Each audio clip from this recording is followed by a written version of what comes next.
Ashamed to ask, ashamed to admit, got Jewy questions. This is it. Why is wicked simple or unsure how to ask? We'll open up the books, the ark. We'll open up your cynical heart. No such a thing as a dumb question, okay, that's mostly true.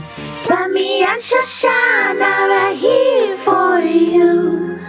Ashamed to admit, ashamed to ask. It's everything you didn't get in Jewish studies class.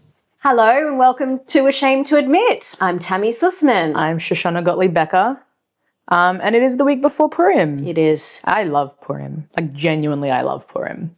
But not to ask you leading questions or anything, based on scripts in front of us or whatever, but like, how do you feel about Purim? Thank you so much for asking. Yeah.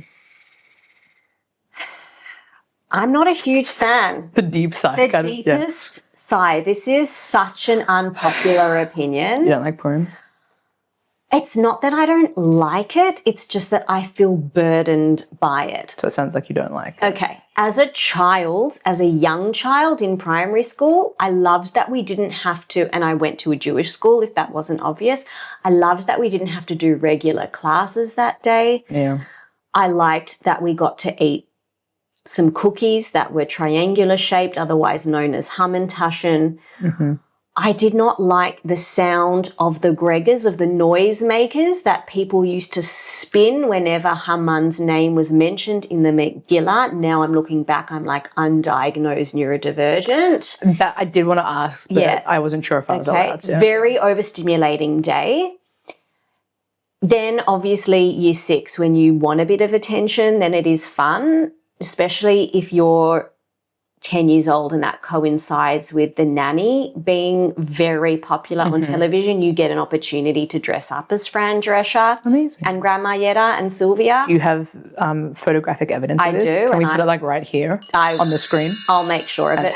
That's incentive for people who only listen to look. Stop walking your cat and watch the screen for a bit. Watch the screen. Yeah. As an adult female, I don't know. Purim is, some people call Purim Jewish Halloween. Those people would be incorrect. Okay. Other people call Halloween Goyish Purim. I'll accept it. I find fancy dress the biggest burden. If someone invites me to a milestone birthday and it's fancy dress, I'm like, I have enough on my plate. I don't need to have that mental load of needing to get a costume to go to this event. It really shits me. I don't like the concept of parading in front of people. And you're going to love the Megillah. And if that's the case, you're a big Purim Grinch. I am. I didn't know this. Like, everything about your personality suggests a chance to dress up in, like, I don't know, any, like, some campy, flamboyant, or like the opposite, to dress up as like a male CEO and like wear a bald cap and a mustache. Okay. Like, I feel like you would like gun for that. Okay, I can get behind that. I think what I don't like is how Purim for adults has become a little bit like Halloween in the United States, and it's just an opportunity for girls to dress as slutty, insert. I think that's the circles you're in. Okay. Because I have never worn a slutty Purim costume. I wasn't looking at you. No, but I'm saying, like, and I also think that, like, I've had, like ebbs and flows of liking and disliking Purim. And I've settled back onto, like, I really like it. I think, like, we spend so long being so, like, serious as a people in what we celebrate and how we celebrate, and everything's, like, by the book. Your sukkah has to be this high and the exodus happened, blah, blah, blah, blah, blah. And this is just like the fact that one of the commandments is like, just get so drunk that you like, you can't tell two people apart. Like, that's fun. I don't believe in binge drinking, but I do think that, like, there is a fun energy to Purim that we don't often get as Jews who celebrate sadness a lot. Okay, so it's a chance to let loose. Exactly. And that's what today's episode is going to be all about. It's a Purim special. I'm ashamed to admit I don't know a hell of a lot about Purim. Yeah. I learned about it in primary school. high school there was more on the focus on the binge drinking side of it. Puzza? You went to Puzza? Yeah. For those listening in other parts of Australia and around the world, I'm not sure if Puzza has caught on in other states, territories. Oh, no, Puzza's in Melbourne as well. Is it? Oh, yeah. Okay. It sounds to me like a very Australian thing, but You would Puzza, think so. just briefly, what's Puzza? Puzza is like the Purim party where the teenagers go and get incredibly drunk, like on the night of Purim.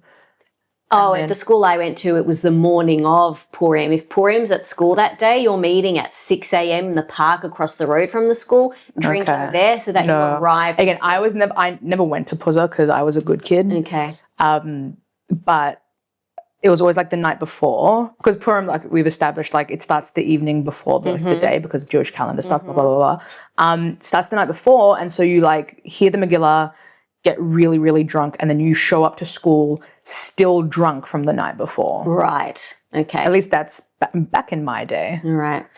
So I am ashamed to admit that that was the focus in high school. Yeah. Then you leave high school and you don't really want to think about the stuff you learned in school.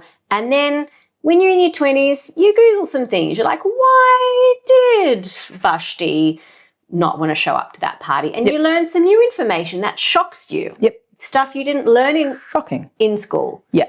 So when preparing for this episode, trying to get myself into the mind frame of like person who didn't like go to seminary or do any Jewish study after school, because I did a lot of Jewish study after school. And so I asked you to send me a voice note. I'm like, what's everything you know about the Purim story?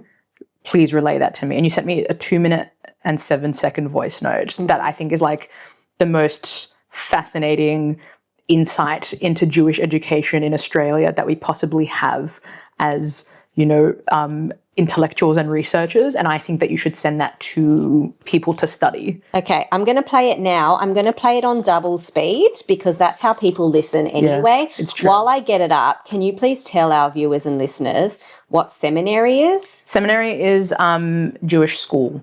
So like post-school, you can either go to yeshiva, which is usually it's the boy option, and you can study, or you go to seminary, and it's a all-girls environment, and you learn Jewish stuff, usually for like a year or so.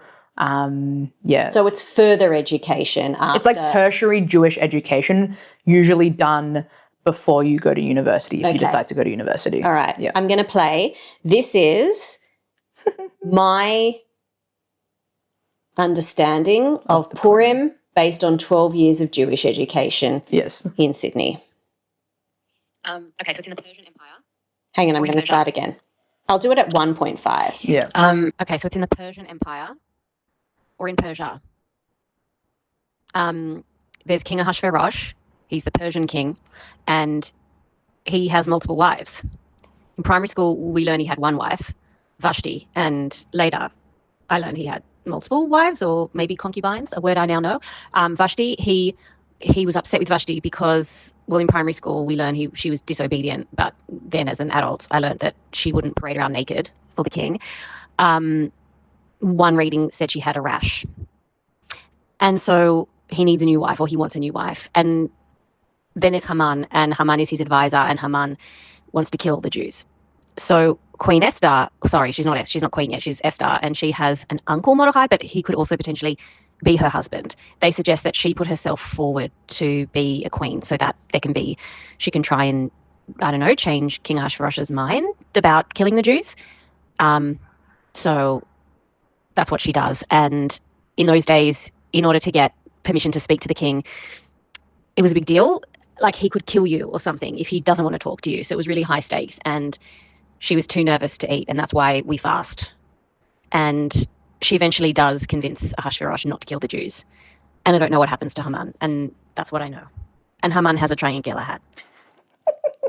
Is that the bit that made you laugh? It was like, that's what I know. All made me laugh, but like it was just so funny because like bits and pieces of it are like, it's like mostly right, you know. Like, I don't know if I'd give you a passing grade if I was like, but like it's all of the nuggets are like kind of right, and then it's just the way that it's been woven together is it's fascinating stuff to me specifically. You synthesized Yes. that voice memo into 11 points. Yeah, but a couple of points have like sub-points. Okay. But yes, 11 or so points. What you did to my voice memo is what Maimonides did To the Talmud? Yeah. Nice. Good remembering. Thank you. Maybe I am a good teacher. Yeah. So Give me a raise. everything Tami knows about Purim. Yes. 1, Persian Empire or Persia. That is correct. So it Yeah. takes place in Persia whilst the Jews are in exile after the destruction of the first temple. Okay. And you are also correct that, I'll go to the second point, which Okay. is, King Ahasuerus of Persia has multiple wives. okay, so he is the king of Persia, also correct. At the beginning of the story, we only know about one wife of his. And so historically, maybe he had more concubines. We know that later on he has concubines and another main wife. But at the beginning of the story, he just has the one wife named Vashti. And then number 3. I said he's upset with Vashti because she's disobedient. Now, in primary school, we learn it's because she wouldn't come to a party that he put on. She refused to come. Yep. As an adult, I learnt that she didn't want to parade naked in front of people. And I also read something about the fact that one reading is that she had a rash, so she didn't want to parade naked. Yeah, so there's lots of things happening in that, which again, all like nuggets of truth, right? So Ahasuerus is throwing a party. It's a really, it's a year-long party. And this is at sort of the end of this. A year-long party? Yeah, it's like a really big party. Okay. And at the end of the party, there's like a main, end of party, 7-day party. Vashti is hosting a women's party. And at some point, Ahasuerus decides to summon her. And the text says that he wants her to come wearing her crown, right? And parade in front of everyone. And some of the rabbis read that and they say the fact that it says in the crown means in just the crown and in nothing else. So he, according to some rabbinic thought, he requests that she strip, put on the crown, and then come and parade in front of all of his mates sitting around drinking during this huge festive party thing. And she says no. Rashi, who we might talk about soon maybe, is a commentator from medieval France. And he says that she magically sprouts leprosy, which is kind of like a skin condition. But in the Bible, leprosy is always a moral issue. Yeah. Right? People you get punished with leprosy. Exactly. And so she was struck down with leprosy and she was very vain, right? And that vanity and this new rash meant that she didn't want to go before the king. Okay. Rashi also talks about how he does a lot to sort of tear her down and make her evil because again, in the text itself, she's just a woman who doesn't want to go to the party. The rabbis try to build backstory, and the rabbis, I think, are also trying to make her a literary foil for Esther, who is this beautiful, amazing, pious woman. And so they're trying to create in the text, because again, we're a textual people, creating a nice narrative foil to her. Okay. And so we're making Vashti kind of an evil bitch. Okay. And the rabbi, and some rabbis say she had Jewish maids and she mistreated them and she made them work naked on Shabbos and all of this other horrible stuff. And so this is kind of her comeuppance. This is her karmic retribution for mistreating Jewish maids, is she's asked to parade naked in front of her husband. Okay. The next point, you've written, the farmer wants a wife. Yeah, because what happened... yeah, because... So Vashti says no, Ahasuerus it doesn't say whether she died or not. The text is kind of vague about it, but she kind of gets sent away. Okay. And then after a while, he becomes lonely and he realizes he wants a wife again. And so I've written the farmer wants a wife because you, in your voice note, kind of framed it Esther decides to enter this competition. Right. The thing with Vashti as well that I think is really interesting is that it becomes a wider power play of a story, because a lot of the rabbis also say that Vashti was a descendant of Nebuchadnezzar, who was the Assyrian emperor. And Ahasuerus was the son of the first Persian emperor. So it's at a time where the Assyrians are being usurped by the Persians. And so Vashti is like almost symbolic of this old empire. And if she wields too much power, it not only undermines Ahasuerus, the Persian king, but also the Persian empire as a whole. Okay. And so I think that's an interesting dynamic that plays into it that makes it a bit also more nuanced and interesting as opposed to like, you know, a bad husband, a dime a dozen maybe. And it turns it into like this bigger power play. Okay. And now there's lots of feminist readings about Vashti as well. Okay, in terms which we of like don't have time. we don't have time for. So Sadly, sad. that's okay. fine. Anyway, Okay. so then Ahasuerus is lonely. Mm-hmm. He doesn't like put out a competition. Like it's not Australian Idol or A Farmer Wants a Wife, but he basically like forces a generation of women from across the empire who are of marriageable age and also virgins to come before him and to be like seen if it's okay if like to be tried as wives. So it's like a lineup. Almost, yeah. So, and there's a whole system set up. So, like, women are kind of like forced to come. And again, whether it uses the words forced or not, it's like, but this is what's implied. Women are forced to come. They live in sort of this harem for a year, and they ready themselves to meet the king, and they bathe in beautiful oils and like, I don't know, hang out and blah, blah, blah, blah. It's giving Bachelor. Yeah. They spend a night with the king, and then he decides. Separately or together? One at a time. Okay. Spend a night with the king. He decides if he wants them to be his wife. And then if it's yes, fantastic, we have a new queen. If it's not, again, an interesting like dynamic. If you've slept with the king, you belong to him now. So you don't get to go home. No. You go from his palace to a secondary harem where you are his concubine for life, essentially. And so it's really a horrific story, Farmer Wants a Wife, of like these, again, like a generation of young women being forced to sleep with a king with the promise of maybe being the queen. And then when they don't get that prize, they are just taken to a secondary place where they spend their, if he wants to call them back for, you know, a night of pleasure, they can go. But otherwise they're just like hanging around. Here I was worried that I was ruining Purim, and I'm pretty sure you just ruined it. You don't have to, it's the rabbis. I'm not making this stuff up. It's let's not victim blame or shame here. It's Ahasuerus ruined Purim. Yeah. And then Esther is one of these young women. Okay. She doesn't necessarily want to like enter the competition. And Mordechai wants her to like kind of see the brighter side, and he's like, maybe this is happening for a reason. That you go. You've mentioned Mordechai. Yeah. Who is Mordechai? Mordechai, great question. According to the text itself, Mordechai is Esther's first cousin. Okay. And she is an orphan, so he adopts her. Other rabbis say, or other commentaries say, that maybe he is her uncle. Some people say cousin, some people say husband. I read that for the first time as an adult and got the ick. Yeah. Again, according to like the simple text, it's they're cousins. Okay. If you want real like mind-blowing stuff, you should look up the stuff on Safaria that talks about Mordechai being able to breastfeed Esther as a child when he adopts her. But that's neither here nor there for now. Wow. Yes. Okay. Anyway, so Esther enters this competition, and it's like, again, it's good storytelling. Like, the Tanakh is the best book in the world, but like Esther is like so good. She is a young virgin. She spends the night with him, and then she's chosen. And there is this guy named Robert Alter, who is a contemporary like commentator and like biblical scholar.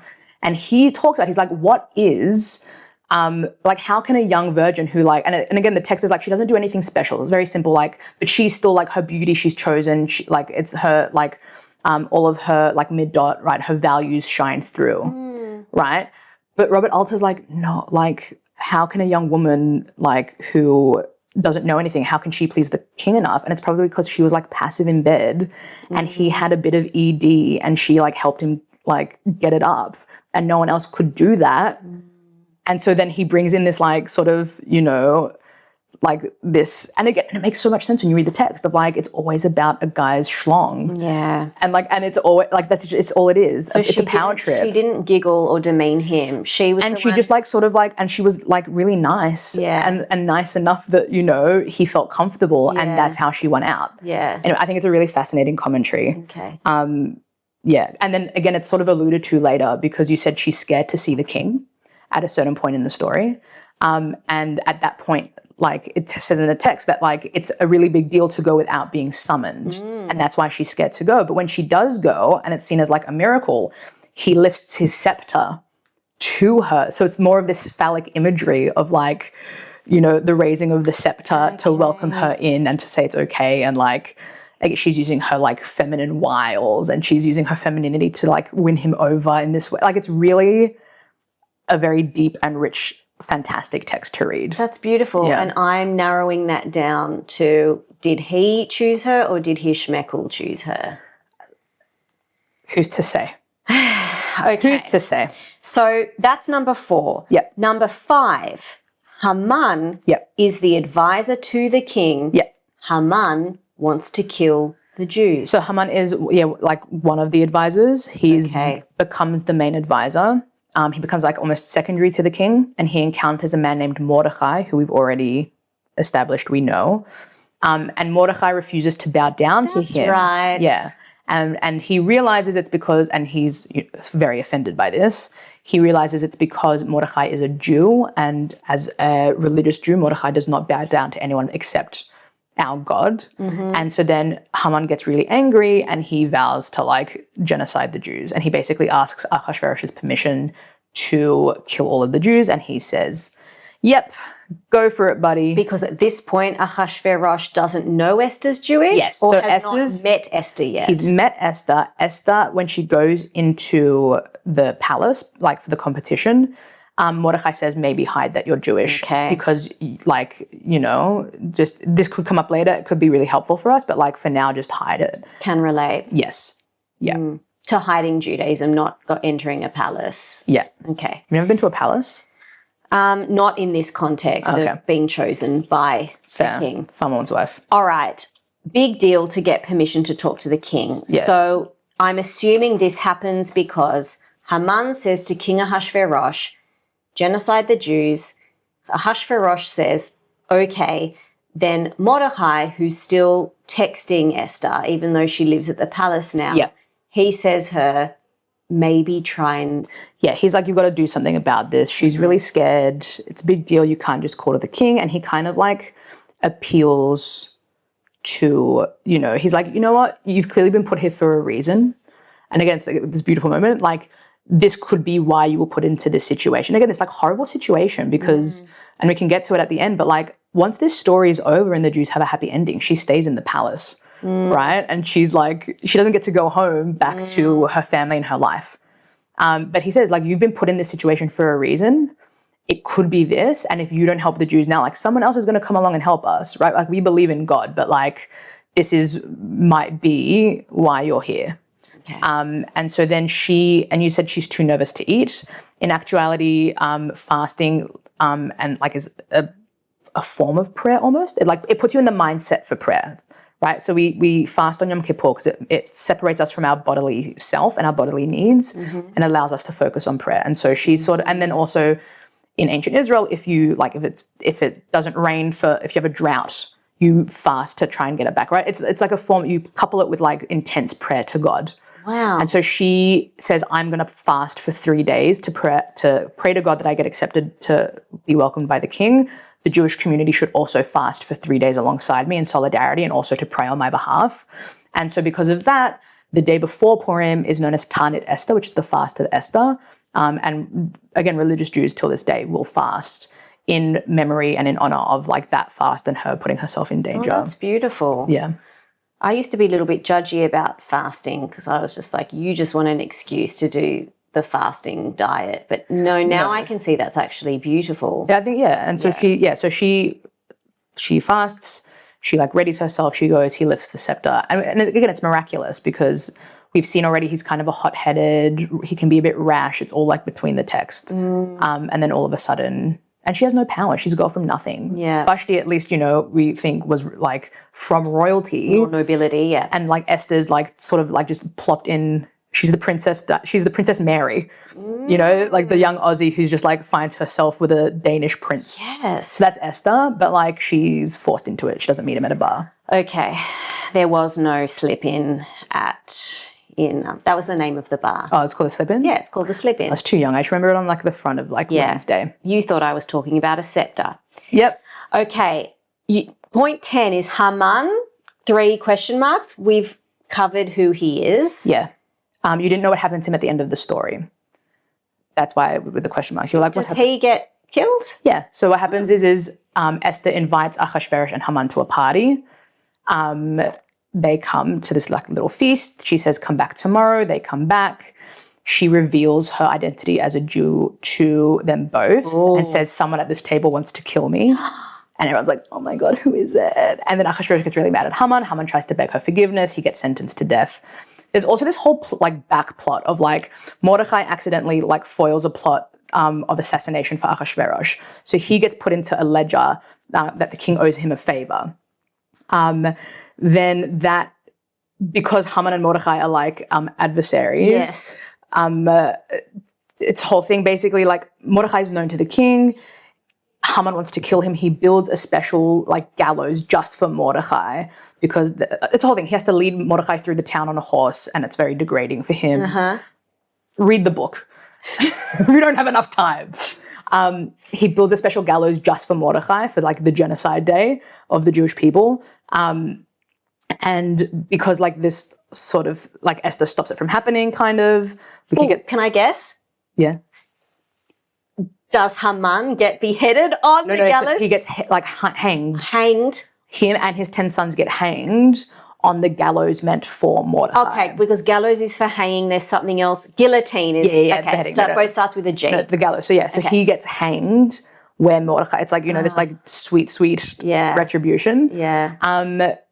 The other interesting thing about the end of the story is that, and this is like in the text, Achashverosh says, I would love to help you. I'd love to say you can't kill the Jews on this allotted day. But because it has my royal signet, like I've already signed it, I can't take back something I've already said can happen. But what I can do is say that Jews have explicit permission to fight back. And he sends that out across the provinces.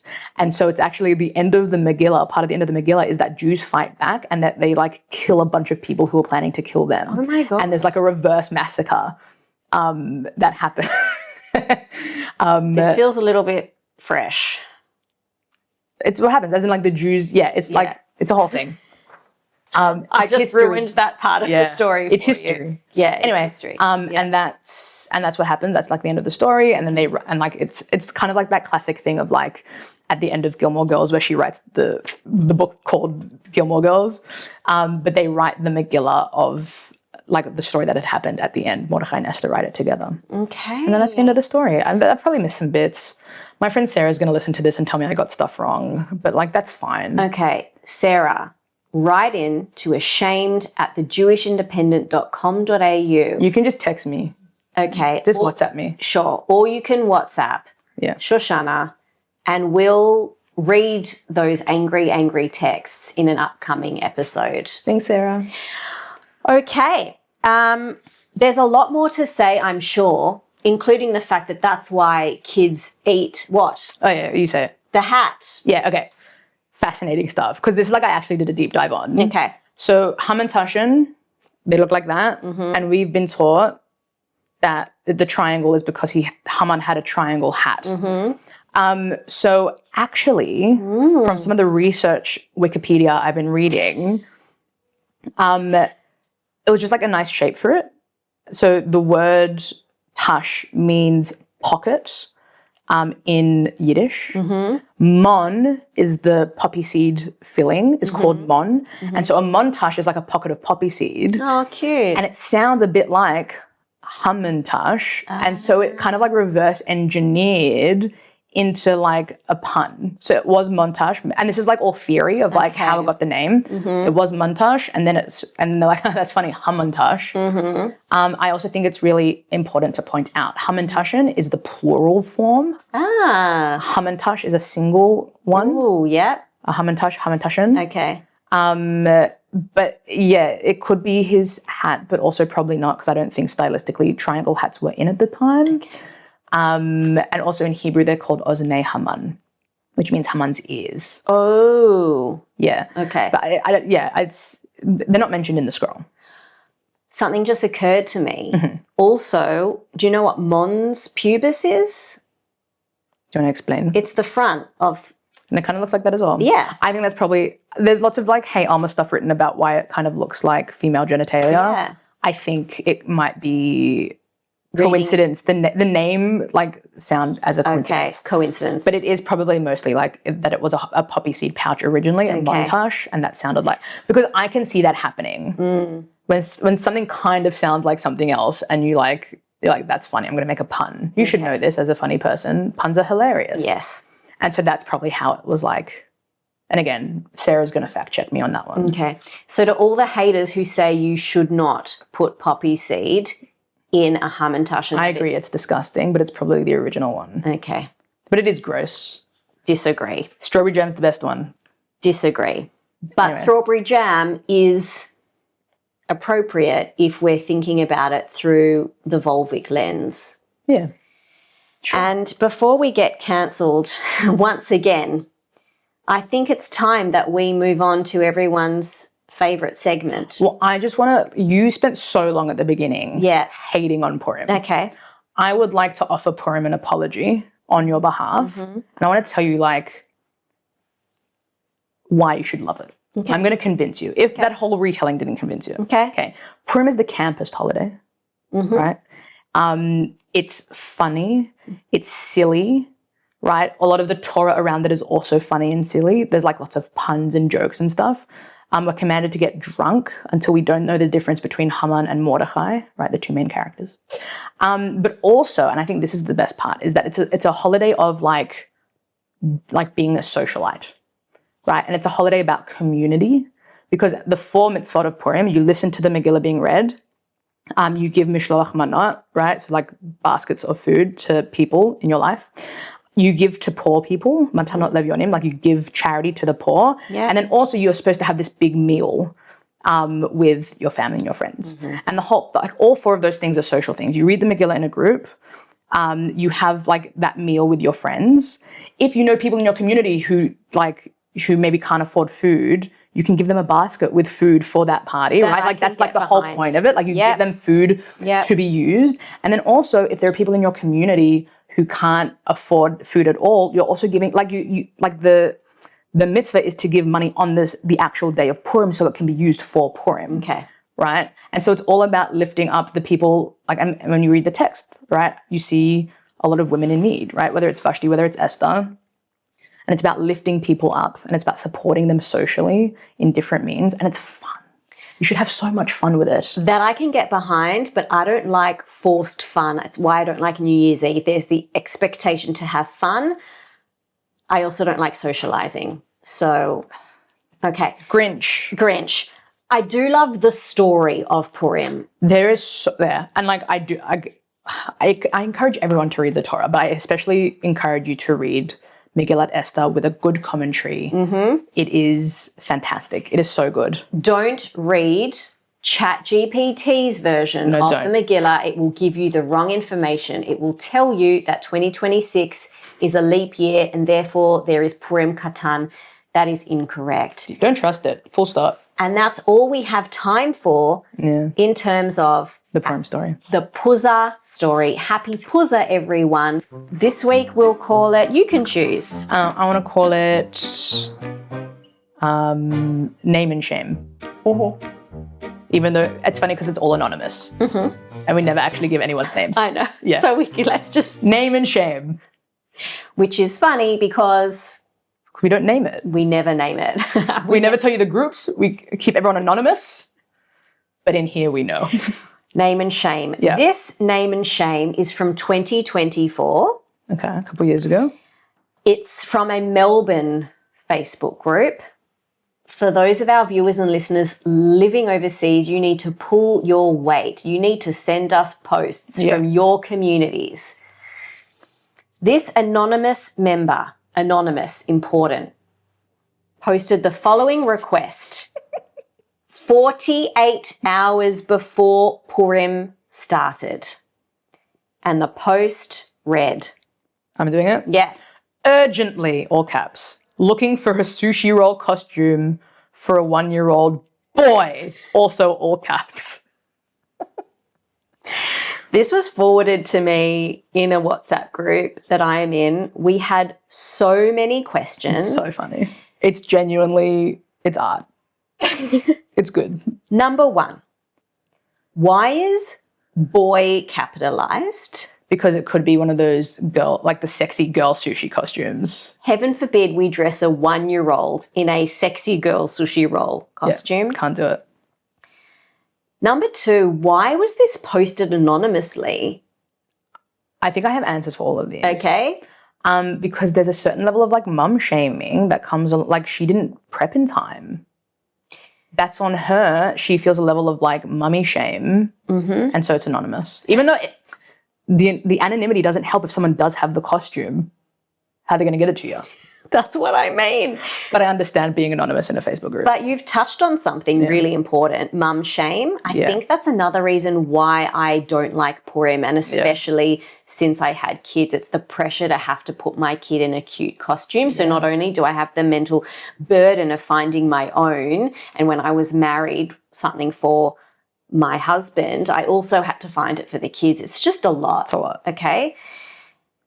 Why so specific? Why does this person need to dress her 1-year-old boy as a sushi roll? You said you had answers for everything. Either there's like some family theme, right? So it's like maybe it's a Bento box. like or a food theme. Maybe like they have a 3-year-old who's a hot dog. Okay. Maybe they're going as like sushi chefs because they just like threw in a bathrobe and a bandana. Maybe like that's why. Maybe they are sushi fans.